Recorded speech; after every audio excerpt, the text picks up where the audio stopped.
Hi guys, and welcome back to the channel. Firstly, let me apologise if you probably won't see any smiles on my face during this video. You probably won't see it till Sunday evening, and usually I upload on a Sunday morning, as you know. And I did have a video which I had done ready to push out this morning, but I'd made that video before I got some work news, and it kind of just didn't feel right to me. I know it wouldn't have made any difference to you guys because you wouldn't have known any different.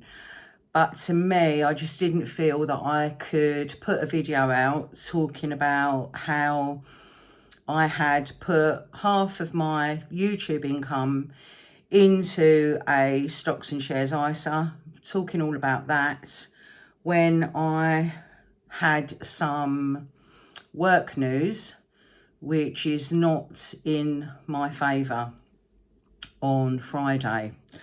So if you're new here, I will just go into a little bit of background in regards to my job.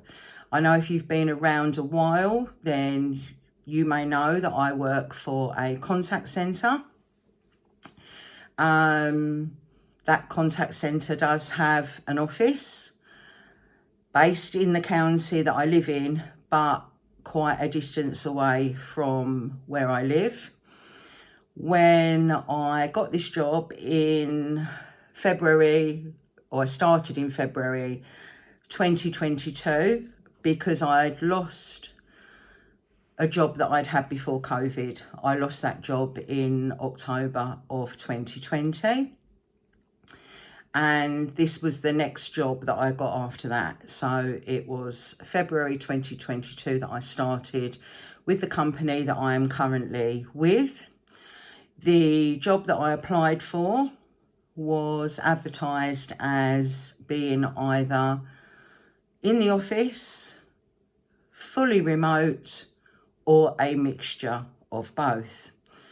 And obviously I was going fully remote. That was made clear at the time I applied for the job, that I would be fully remote, that I lived too far away to consider travelling to the office at any point. And yeah, so that's how it's been, and there's been no problems with that. You know, lots of people do a mixture of both if they live closer to the office, but there's not just me that lives quite a way away from the office. There are other staff members that work in the contact centre part of our business, of which we have two contact centres for two completely different departments selling two completely different types of product. We did have three, but one was disbanded. I used to work for that one originally, and then me and one other girl from that department, we got moved over before anybody else, and we had a week's intensive training in November of 23, and then it was really hard. Like the department that I'm in now, it is really hard. Like systems that we use, software that we use, the fact that we have like briefs coming out all of the time, changes for this, changes for that. So it's not particularly stress-free, but obviously I wanted a fully remote job when I applied for this position. Due to age, due to the fact that I don't drive, it just seemed the right route for me. So of course I was thrilled when I got the job. But basically we did that week's intensive training in the November, sort of felt like I was wading through treacle in the new department. And then in the January, my mum passed away. I was pretty much off for most of the month between my mum passing and her funeral. And then when I went back to work, it was like learning it all again. It was like everything I'd learned in November had just, yeah, there was just so much going on at that time. So anyway, but you know, we move and we carried on. And then a couple of months ago, there was kind of word, because I have a one-to-one session with my manager once a month, which is over like a FaceTime, Google Meet kind of thing. And also sometimes we have other training sessions with sometimes other people, say like the head of the contact centre. So I think it was my August one-to-one, and my manager said, what do you think about coming into work on the 5th of September when we've got our fun day here? She said, I know you've got a day booked annual leave. And I said, yeah, sorry, got storage issues again. And I said, you know, yeah, it's a hell of a long journey on the train. It's like just over an hour. It's 2 changes. I've got a 20-minute walk to the station from home. I've got a 10-minute walk the other end to get to the office. I'm booked on annual leave, so yeah, I don't think I will be doing so. And that was that. Then a couple of weeks after that, I think I was on a training session. It was actually the head of the contact centre, and she'd not held any kind of training for some time. And I think I was the first to join the meet, because obviously if you're on phone calls, you can't get onto these things until you finish that call. And I was the first one on there, so we were having a little chat, and she said, like, how are you? Haven't seen or spoken to you for ages. Last time we spoke, you had grandchildren on the way. And I said, yeah, they're both coming up 2 years old now. So she said, my God, it's been that long. So yeah, been ages. And she said to me, she said, oh, we're having a little bit of a push on trying to get people to come back into the office. She said, how do you feel about that, Sharon? And I said, well, Kerry had mentioned about me coming in on the fun day. And I explained to her about the travel, the time, and of course the expense, because I said, you know, I've already looked it up, a ticket would be £19.90, and that to me, you know, is a lot of money that I can't really like afford. So she said, oh right, she said, only the thing is, she said, we've got people that live just like 10 minutes down the road that don't ever bother coming into work anymore. You know, they do all of their work completely remotely from home. So, you know, it's kind of like more about trying to get those people back in. So I was like, right, didn't have any cause for concern. Then I had my one-to-one with my manager in September when I came back from the annual leave, and she brought it up again. And then we had something come out from the CEO, which basically said from the 10th of November, if you are on an office contract, you are expected to come into the office. And I thought, well, I never even got a contract. I've never signed a contract. So I messaged the HR department and I said, can you tell me what it means by office contract and if I'm on one? And I got an email back saying an office contract is where you have the office premises address down as your place of work. And yes, you are on an office contract. So I thought, oh, right, okay. Anyway, next thing I knew, my manager asked me again to jump on a call with her. So she said, we've got forms to fill out with people's reasons why they can't come in to the office and wish to continue working remotely. So she'd already put a lot of things down that her and I discussed previously, and we went through the form and that was submitted, and that was that. And then on Friday, she messaged me and said, as soon as you're off of the call that you're on, can you jump on personal development and meet me on the meet? Which I did. And she said, I'm afraid I've got some really bad news for you. Your case has been looked at, and from the 10th of November, you are expected to come into the office 1 day a week. And I said, but I've told you I can't do that. She said, well, I know, obviously we put the form in, but you know, that is the situation. And I said, have I got anything like this in writing? So she said, no. She said she'd speak to the head of the contact centre about that. So yeah, that was that. And I just kind of like burst into tears on the call, not knowing what I was going to do or what will happen.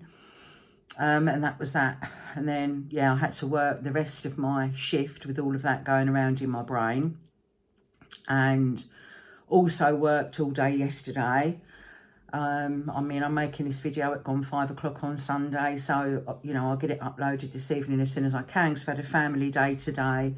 My daughter that lives in another county, like over an hour and a half's drive away.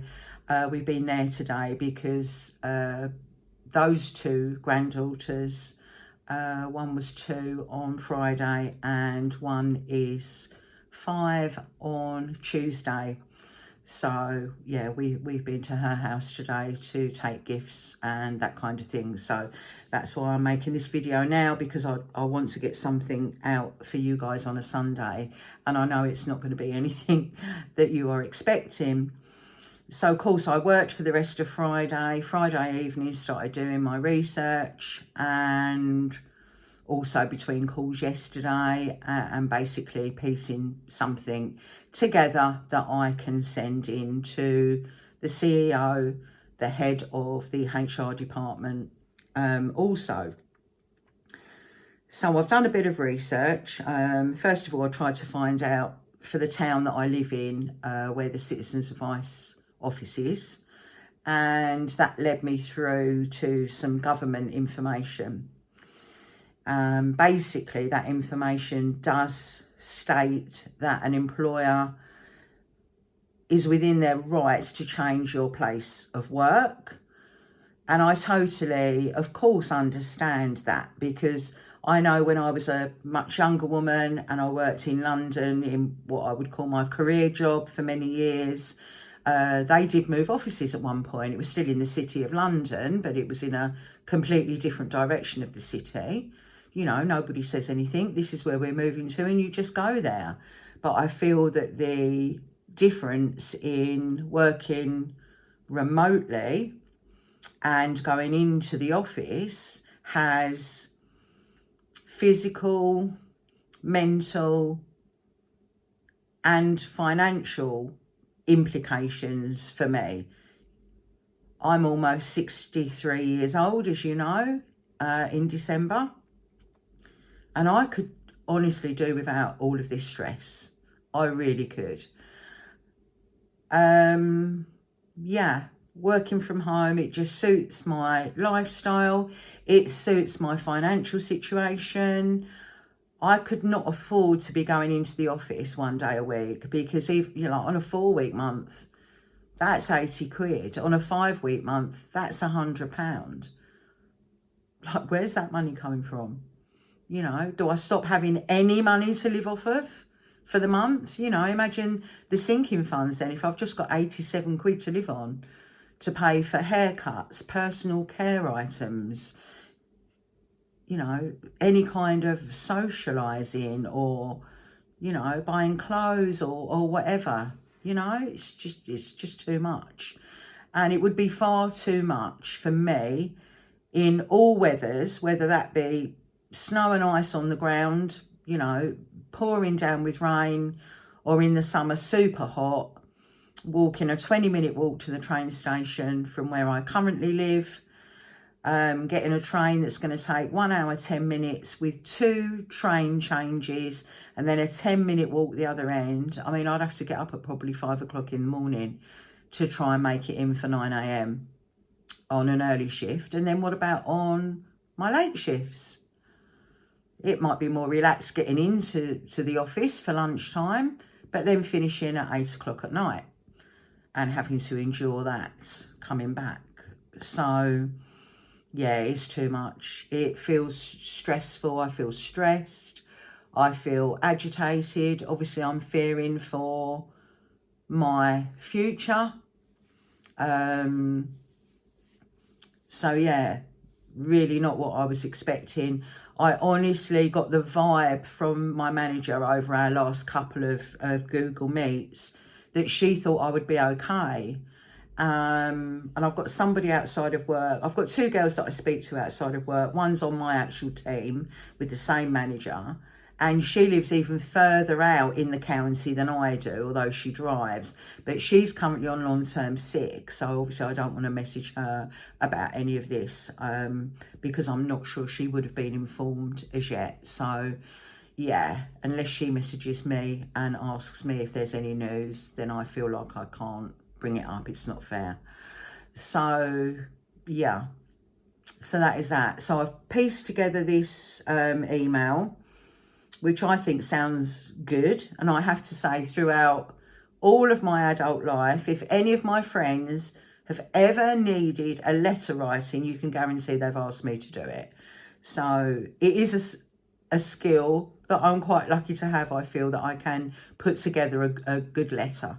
And I've done my research, as I said. So I found out that an employer can change where they ask you to work. But if you're not happy with that change, there are a couple of things that you need to do. And you need to get your reasons as to why that wouldn't work for you in writing. And there are a couple of phrases that you need to use. You need to state that you do not agree to the change, and you need to use the word under protest.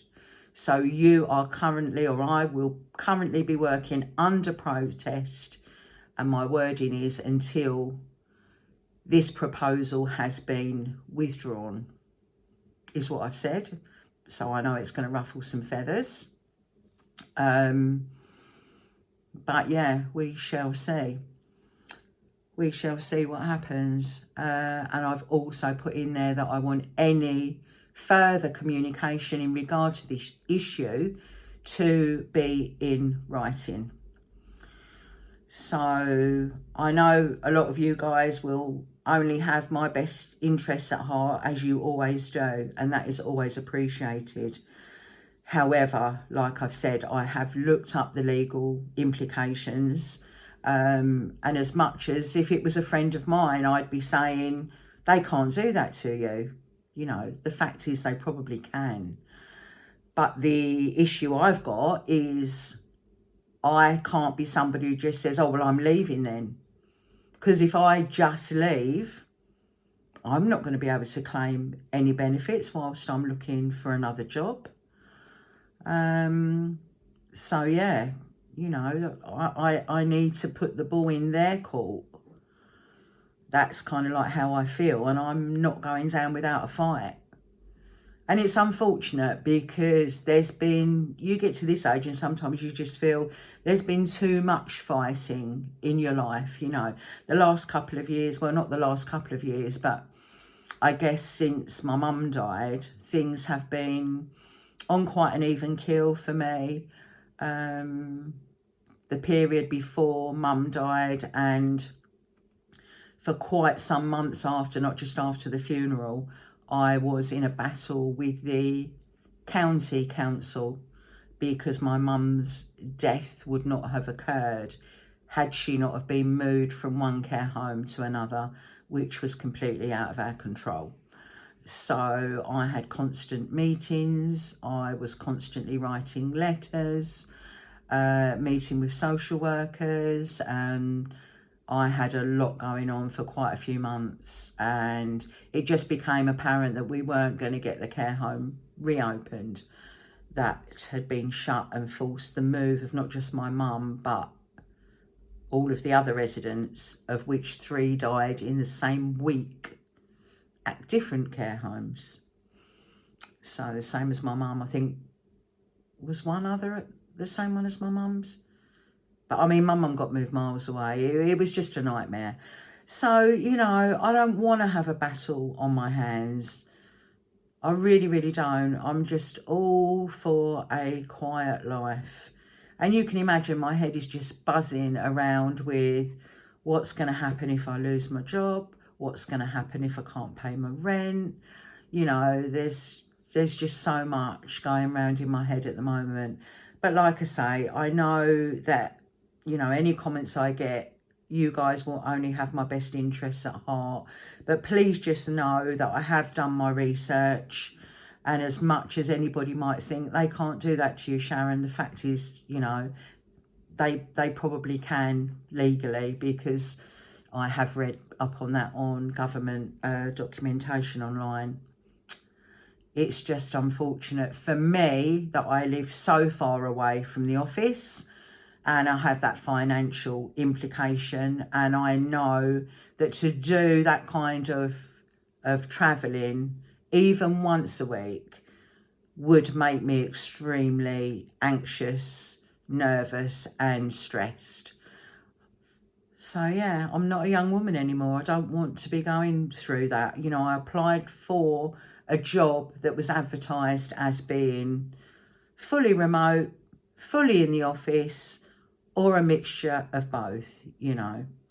The option was there. And then obviously from day dot, I said, well, you know, I live so far away. And where I lived before, I was even further away than I am now. That would have been another train and another change. So that would have been 3 train changes. And much more difficult to get to the train station, because that would be a bus journey. That is impossible to walk from my old house to the nearest train station there. So that would have been even more horrific. But it's horrific enough for me as it stands. So really, guys, that is the story. Not something I was expecting to happen.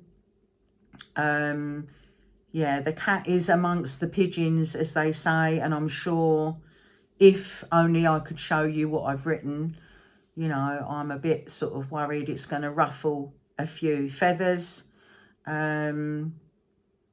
But we shall see. So I've got it out of the way. I've told you guys. So yeah, I mean, I hope that I can stick with the, you know, twice a week uploads, and sometimes there might be a bonus one on a Friday. But yeah, as I say, it just didn't feel right with the one that I'd already made. You know, oh, look at me, I've got a stocks and shares ISA, I've put half of my YouTube income into it, you know, because trying to get that 2.5 grand is a long-term savings goal. I'll tell you what, wish I had that 2.5 grand now, that's for sure. But yeah, we shall see, my loves, we shall see. Can't do anything but see what response I get from the email, which I will probably send at about 5 to 9 tomorrow morning, so that it's fresh in people's inboxes for the morning, Monday morning, just before I start work. I could send it tonight, but I've decided not to. My son just said to me, nah.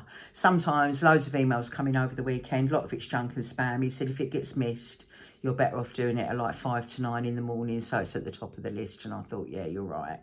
So yeah, I'm glad I didn't send it before now, because the top knobs are Monday to Friday, 9 to 5, not like people like me that work in the contact centre, and it's a 7-day-a-week operation for us.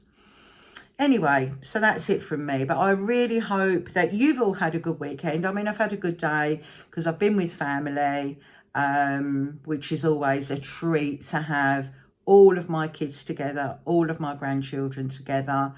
There's nothing I like more than just being in a room with small talk with my kids and grandkids.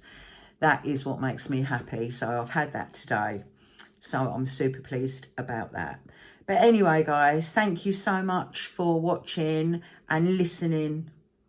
Most importantly, thank you for listening, and thank you to everybody who has watched till the end, and for any likes, comments and subscriptions that I may get. A huge thank you to you guys. So yeah, that's it from me. A very uncertain time in my life yet again, but I can't do anything but wait to hear once my email's been read. So over and out from me. Thank you so much for watching, guys, and I'll see you on Wednesday. Take care. Bye bye.